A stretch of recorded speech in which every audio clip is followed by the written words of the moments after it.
नाम संकीर्तनमा शरीक बनौ। पुनः दिव्य कथामा सबैजनाहरू शरीक हुनेछौँ। बोल श्री शिव महापुराणको जय जय हो। यसपछि रिभर्ब काटेर हेर्नु है, मान्छेले अहिले चाहिँ काटेको छ, थोरै के भयो फरकै आछ, थोरै आवाज फरक आछ जस्तो छ। हरि ओम नमः शिवाय, नमः शिवाय, ओम नमः शिवाय, नमः शिवाय, नमः शिवाय, नमः शिवाय, ओम नमः शिवाय, नमः शिवाय, नमः शिवाय, नमः शिवाय, ओम नमः शिवाय, नमः शिवाय।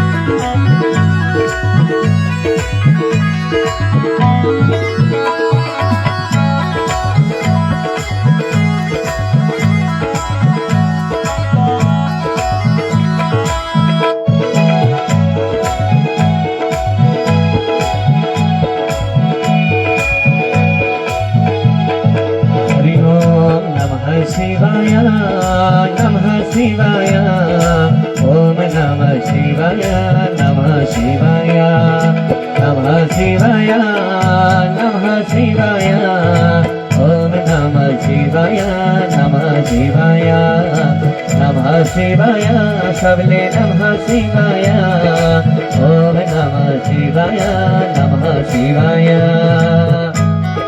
प्रेम भाव के साथ में सबैले शंकर भगवान को जय हो।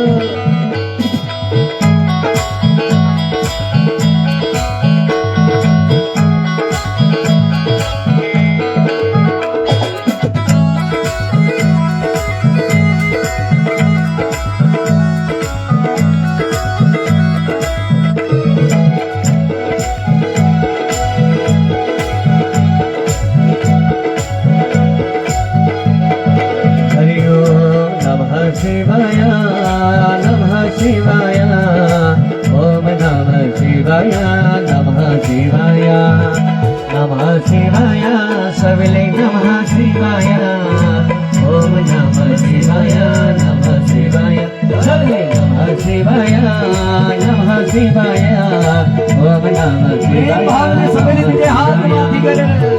शिवाय, नमः शिवाय, ओम नमः शिवाय, नमः शिवाय।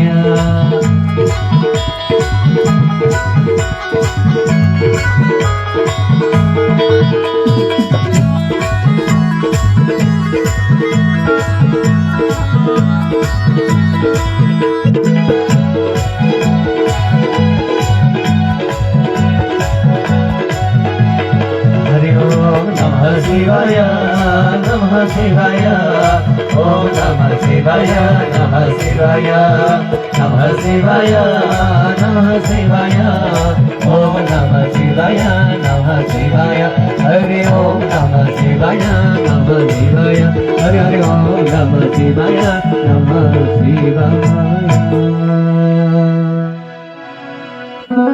बोल शंकर भगवान को जय जय हो। दीर्घशत्रं समाकृध्वं यूयं वर्षसहस्रकम्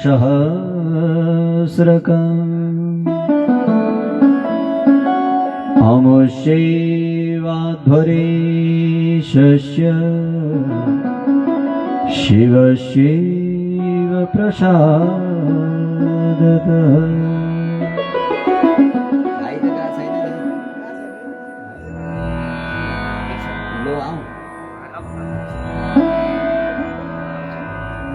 दीर्घशत्रं समाकृध्वं यूयं वर्ष सहस्रकम। ध्यान ले सुन्न होला प्यारे।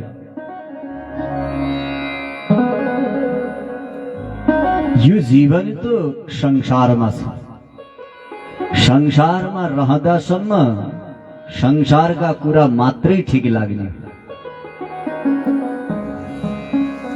खाली बस्ने बेलामा बढी चासो बढी बढिया लाग्ने वल्ला पल्ला तल्ला मल्ला छरछिमेकका महाराज कुरा मात्रै हो। तर यिनले कल्याण हुनेवाला छैन। आयुः नश्यति पश्यतां प्रतिदिनं याति क्षयं यौवनम्। दिन प्रतिदिन हाम्रो आयु कम हुँदै गइरहेको छ। थोरै पातलो गरिदिन्छ, थोरै पातलो। हामी के सोच्ने गर्छौं भने आज एक दिन महाराज बित्यो तो खुसी हुन्छ। आहा आज त म एक दिन ठुलो भएछु, फलाना भन्दा म जेठो हो, म ठुलो हो। खूब छाती ठोकेर भन्छ है त जानुहोस् ठुलो म हो। जहाँ महाराज वर्ष दिन पूरा भयो ओहो तामझाम पार्टी गर्छ महाराज। किनकि म एक वर्ष और ठुलो भए। कालो नयाता वयमे भयाता। तपाईँ ठुलो हामी कोही ठुलो भएनौं, बरु सानो भएका हौं। आज एक दिन बित्यो भने जिन्दगीको बाँच्ने एक दिन कम भयो। यो संसारबाट जिउने दिन त हाम्रा घट्दै गइरहेका छन्। हामी ठिक गलत सम्झिरहेका छौं कि हामी बढिरहेका सोचिरहेका छौं? यो नसोच्नु कि म महाराज सिनियर भई ठुलो हो। हामी भन्दा ठुलो अर्को हो, किनकि वो हामी भन्दा 4 दिन अरू जिउने हो। हामीले त छिटै टिकट काट्नु पर्ने हो। दिन प्रतिदिन हाम्रो आयु कम हुँदै गइरहेको छ।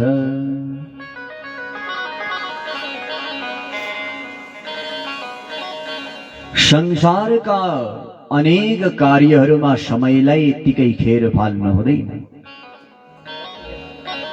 नाशवान आयुले नाशवान संसारका कुरामा लिप्त हुनु हुँदैन, भगवानको चर्चामा लिप्त हुनुपर्छ।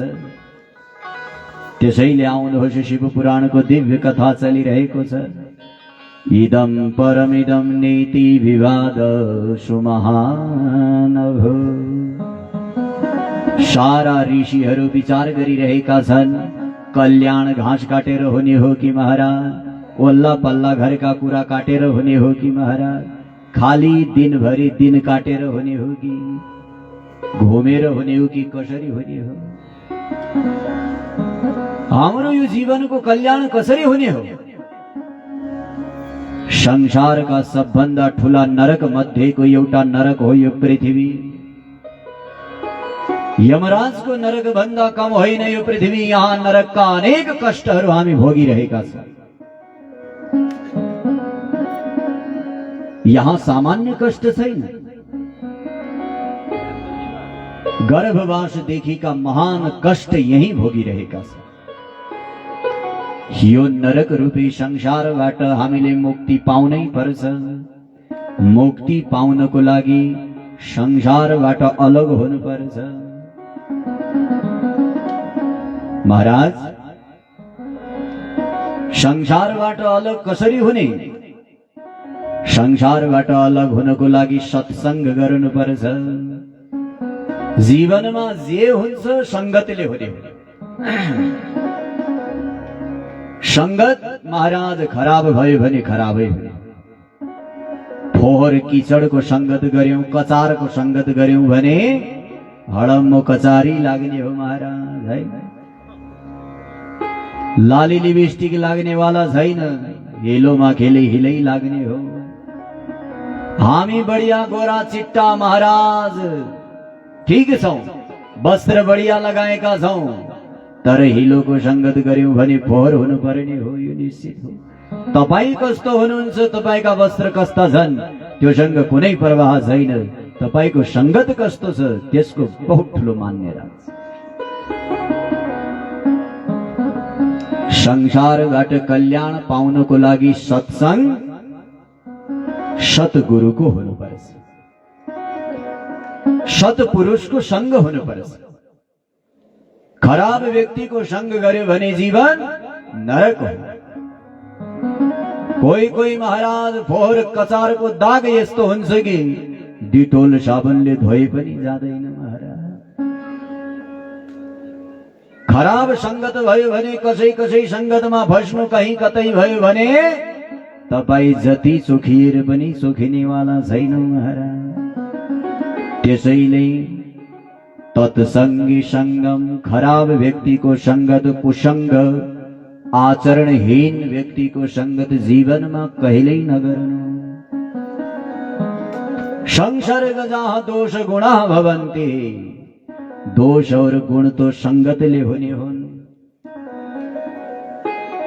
खराब संग गर्ने वालाको संग पनि नगर्नु।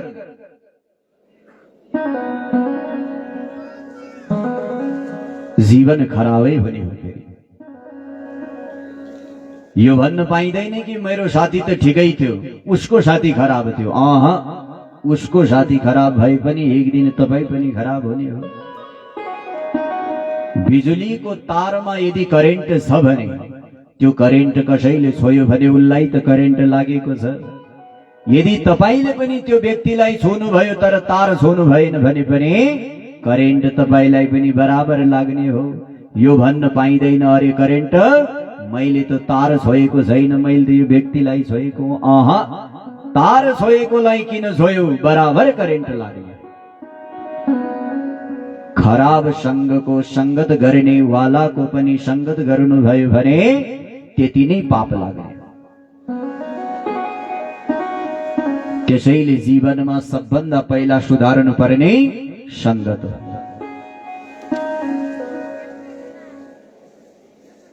सद्गुरुको संगत हुनुपर्छ, तब न संसारका चर्चाबाट अलग हुने हो। सांसारिक वस्तुको चर्चा महाराज सांसारिक व्यक्तिहरूसँग हुने हो। यिनीबाट अलग हुनुपर्छ। भगवानका भक्तहरूको संगत गर्नुपर्छ। जहाँ भगवानका लीला गुणानुवादको चर्चा हुन्छ, कसैको गाली गलौज होइन महाराज, कुरा काट्ने आदि केही हुँदैन। जहाँ केवल उपकार हुन्छ, वसुदैव कुटुम्बकम, यो सारा संसार एक परिवार हो। सारा पृथ्वीमा बसेका हामी जति पनि नर नारी प्राणीहरू छौं, सब एक भगवानका सन्तान हौ, हाम्रो एक परिवार हो। यो भावना तब आउने हो जब सद्गुरुको संग गर्ने। सद्गुरुको संग गर्यो भने थाहा हुने हो जीवन के हो, गृहस्थ जीवन कसरी बिताउनु पर्छ।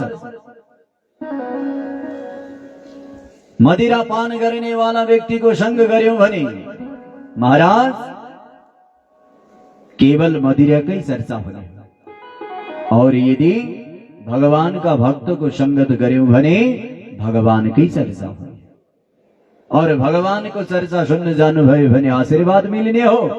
खराब व्यक्ति मदिरा आदि कुआचरण भएको व्यक्तिको संग गयो भने उल्टा गाली मिल्ने। धनको नाश महाराज सब सत्यानाश। सज्जन पुरुषको संग गए त तीर्थ हुने हो, व्रत हुने हो, दान हुने हो, पुण्य हुने हो है, जीवनको कल्याण हुने हो। जुन गृहस्थी जीवनले गर्नुपर्ने कार्य नै यही हो। आज भोलि हामी पूजा पाठ गर्न लाज मान्छौं है, टीका लाउन लाज मान्छौं महाराज, लाली लिपस्टिक पाउडर आदि लाउन कोही लाज मान्दैन। बढ़िया माथामा टीका चन्दन हो, सुन्दर रूपले महाराज बढ़िया, प्राय ठिक मान्दैनन्। तीर्थ व्रत गर्न चाहँदैनन्, परन्तु भ्रमणको लागि अनेक ठाउँमा जान चाहन्छन्। दान धर्म पुण्य कर्ममा कसैको मन छैन, तर फाल्तु खर्च जहाँ पनि गर्न तयार छौं। जीवनमा जसरी केदारेश्वर माध्यमिक विद्यालय परिवारले यो सत्कर्म गरेको छ, यस्ता दिव्य कर्ममा शरीक हुने, आफ्नो गति, पितृहरूको गति, भावी सन्ततिको गति, सर्वत्र गति हुने। हरि गृहस्थीले गर्नुपर्छ सदाबहार कर्म, गृहस्थीले गर्नुपर्छ सदाबहार कर्म। भजन कीर्तन मनन गर्नु नमानेर शर्म, गृहस्थीले गर्नुपर्छ सदाबहार कर्म, गृहस्थीले गर्नुपर्छ सदाबहार कर्म। भजन कीर्तन मनन गरौँ नमानेर शर्म, हे भजन कीर्तन मनन गरौँ नमानेर शर्म। गृहस्थीले गर्नुपर्छ सदाबहार कर्म, गृहस्थीले गर्नुपर्छ सदाबहार कर्म। भजन कीर्तन मनन गरौँ नमानेर शर्म, हे भजन कीर्तन मनन गरौँ नमानेर शर्म। प्रेम भाव से प्यारे शंकर भगवान को जय हो। दुर्गदेव बाबा को प्रेम ले।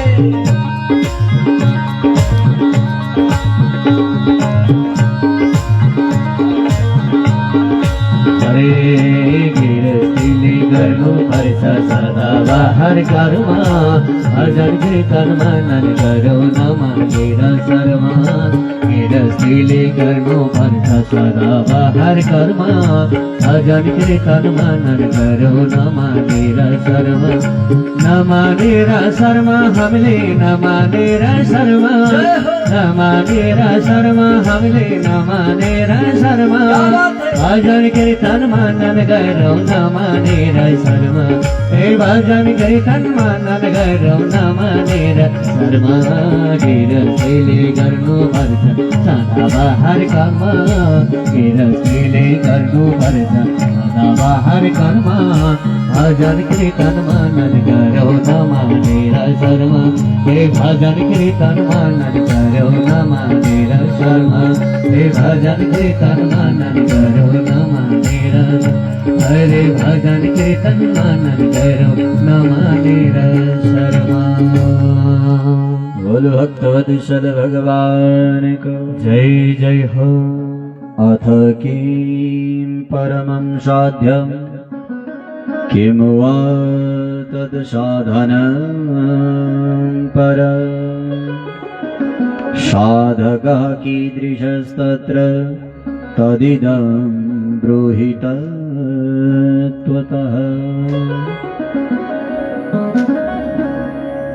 महाराज, यो मनुष्य देह प्राप्त गरिसकेपछि साध्यं किं वा तत्साधनं परमः साधकः। ऋषिहरूले प्रश्न गरे, गुरुदेव यो संसारमा आइसकेपछि साध्य कस्तो हुनुपर्छ, साधन कस्तो हुनुपर्छ और साधक कस्तो हुनुपर्छ। तदिदं ब्रूहि तत्त्वतः। वास्तविक सार बताउनुहोस्। महाराज, साध्य, साधन और साधक यो तीन चीज कस्तो हुनुपर्छ, अथवा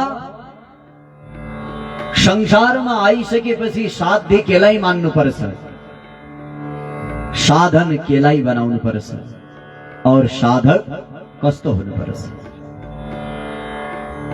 यो विस्तार पूर्वक बताउनुहोस्। सूतजी महाराजले ऋषिहरूलाई सम्झाइरहनु भएको छ। ऋषिवर,